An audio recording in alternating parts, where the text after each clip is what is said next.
So tapering is essentially about trying to create your best opportunity to do your best event in the best moment of your career. So whether that's a Commonwealth Games or a major internationals. The aim is to reduce either total load through intensity or volume and create a rested opportunity for athletes. So taper varies massively even within sports. So you might have someone who needs a very short period of rest and they'll only have 1 or 2 days, and you'll have others that have 3 or 4 weeks. You often see different variations of that based on musculature power events or endurance events.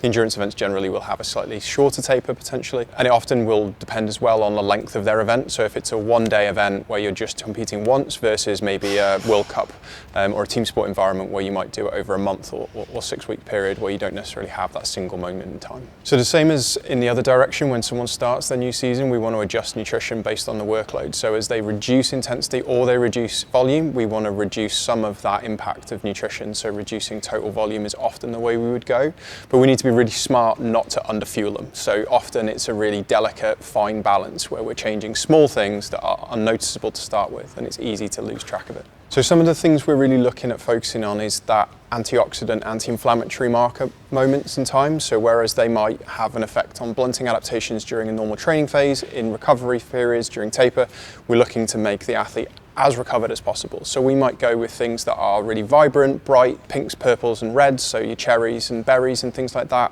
We'd also then look at anti-inflammatory options, things like omega-3 foods like oily fish, some chia seeds and flax seeds within those kind of options. And then we would stick to our normal processes around protein, so keeping the normal amounts that an athlete would have with the adjusted maybe meal pattern and volumes. Yeah, so underfueling is a real risk.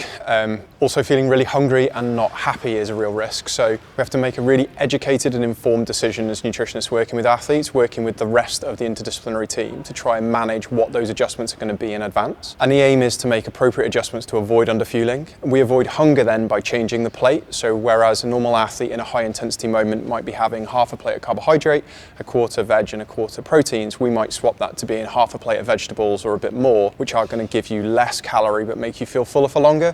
We might swap to a more protein-dense snack option rather than something that's very high carbohydrate, sweet and that kind of thing, while then focusing around training events to make sure we're really well fueled as we go into the training event and then really well fueled afterwards in that recovery protocol. But our challenge is when we're maybe training less and we forget those snacking opportunities, is to build in carbohydrates and fueling before and after training as you normally would to avoid that underfueling moment.